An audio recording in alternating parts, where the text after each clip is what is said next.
Welcome. So, if you're feeling those pre-test jitters right now, just take a deep breath. Today's explainer is basically a dedicated step-by-step review session, and we've got one major goal in mind: guaranteeing your confidence before you sit down for that big final exam. Imagine we're standing right in front of a whiteboard together in class. We're going to lock down the logic of cause and effect sentence structures, making absolutely sure you walk into that exam room totally ready to score top marks. So, grab your mental notebook and let's get right to work.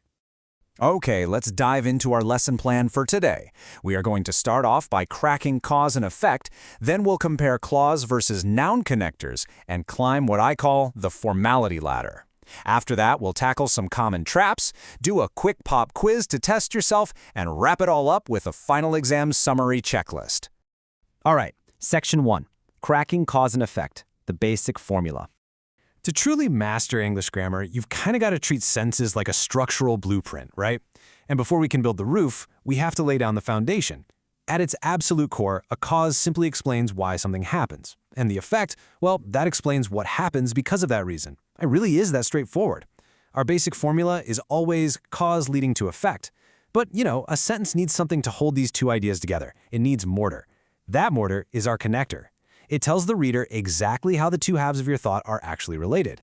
Let's walk through 6 clear examples of this. First, imagine 2 totally separate ideas. It was raining heavily. That's your cause. The match was canceled. That's your effect. Now let's connect them. The match was canceled because it was raining heavily. See how smooth that is? Let's read through a few more. I stayed home because I was sick. It was raining, so we stayed home. She studied hard, so she passed. And notice how we can even flip it to the front of the sentence. Because it was late, we went home. Words like because and so just perfectly link the reason and the result in everyday English. They are your foundational tools here. Moving right along to Section 2, Clause versus Noun Connectors, the structural blueprint. Now, what's really interesting here is that the actual architecture of your sentence changes entirely based on the specific connector we choose. Just take a look at the 2 columns on our virtual whiteboard here. On the left side, we have connectors followed by a full clause. Words like because, since, as, so, therefore, thus, and hence. On the right side, we've got connectors followed simply by a noun phrase, like because of, due to, owing to, thanks to, and as a result of. Knowing instantly whether a connector demands a full clause or just a noun phrase, that is literally the ultimate key to acing this section of your test. Let's walk step by step through the left side first, the clause connectors. A clause means you absolutely must have a subject and a verb right after the connector. Look at the first one. I stayed home because I was sick. I is the subject. Was is the verb. Easy, right? She passed the exam because she studied hard. Subject she, verb studied. Since you are here, let's begin. We canceled the trip since the weather was bad. As it was raining, we stayed inside. We left early as we were tired. In every single one of these 6 examples, right after our connector, you see that full subject plus verb structure. That is a non-negotiable rule for clause connectors. All right, now let's shift gears to noun connectors. These require only a noun, pronoun, or gerund to follow them.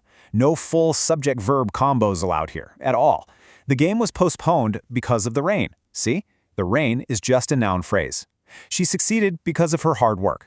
The flight was delayed due to bad weather. The event was canceled due to technical problems. The match was canceled owing to heavy rain. The delay occurred owing to traffic congestion. Notice how the rain, bad weather, and traffic congestion are all just things. They're noun phrases, not full clauses. This clear architectural difference is exactly what your teacher is going to be testing you on, for sure. Okay, Section 3, the formality ladder, choosing the right tone. So, the crucial point here is, if you want to jump from a solid B grade to a perfect A grade, it's not enough to just be grammatically correct. You actually need to understand how this formality ladder works. On the left, we've got informal connectors like so and that's why, which are perfect for chatting with friends. In the middle, our neutral connectors, like because, due to, and as a result, are pretty safe for almost any context. But look at that right column. Therefore, thus, hence, consequently, accordingly. When you are writing an academic essay or answering a long-form exam question, sticking strictly to these highly formal words proves to the grader that you mean business. Let's contrast these directly so you can hear the difference. On the left, an everyday scenario, I was tired. That's why I went to bed early. It sounds totally natural, very casual. But if you wrote that in a university research paper, it would look completely out of place, right? Instead, look at the right side. He lacked experience, hence he was not selected. Matching the sophisticated connector to the academic situation prevents awkward phrasing and shows the examiner you have absolute, true mastery of the English language. Which brings us to Section 4, Common Traps and Nuances, Guarding Your Grade. Listen closely here, guys, because teachers absolutely love to put these specific traps on exams just to see who's really paying attention. Notice those big red X's on the right side of the board. These are the most common mistakes. Because her tiredness is completely wrong. Why? Well, because needs a full clause, but her tiredness is just a noun. It should be because she was tired, exactly like we show on the left. Look at the next mistake. Because of he was late. Wrong again. Because of is a noun connector, but he was late is a full clause. It needs to be because of his lateness. Please do not mix up the clause and noun rules we just learned, or it will undoubtedly cost you points on test day. Now let's carve out a little specific time for a very special connector, thanks to. You know, thanks to fundamentally means because of, but it actually has a secret superpower. It signals a distinctly positive outcome. While due to or because of are completely neutral and can be used for car crashes or bad weather, thanks to is almost exclusively reserved for beneficial, happy results. Let's look at 6 positive examples of results and effects from our source text to see this in action. We arrived on time thanks to the new highway. She passed the exam thanks to her hard work. Notice that element of success? Let's look at a few formal effect connectors that highlight positive growth. The company reduced costs, thus profits increased. She trained hard. As a result, she won the competition. He invested wisely, thereby increasing his wealth. The team trained regularly, resulting in better performance. These specific connectors elegantly wrap up your sentence by really highlighting achievement and good news. All right, time for Section 5, Pop Quiz. Apply your knowledge. Let's shake off the theory for a second and actually apply what we know. Which connector fits best? I want you to actively predict the correct answers in your head before I reveal them. Ready? Number 1. The picnic was canceled, blank, bad weather. Number 2. She studied hard, blank, she passed the exam. Number 3. The roads were blocked, blank, the flood. Number 4. She lacked experience, blank, she was not chosen. Number 5. He saved money every month, blank, building a strong financial reserve.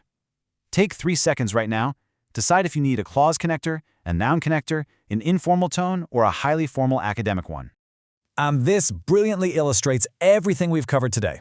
Let's reveal those answers. Number 1 is due to. Why? Because bad weather is just a noun phrase. Number 2 is therefore. It's a formal result clause connecting 2 independent thoughts separated by a semicolon. Number 3 is because of.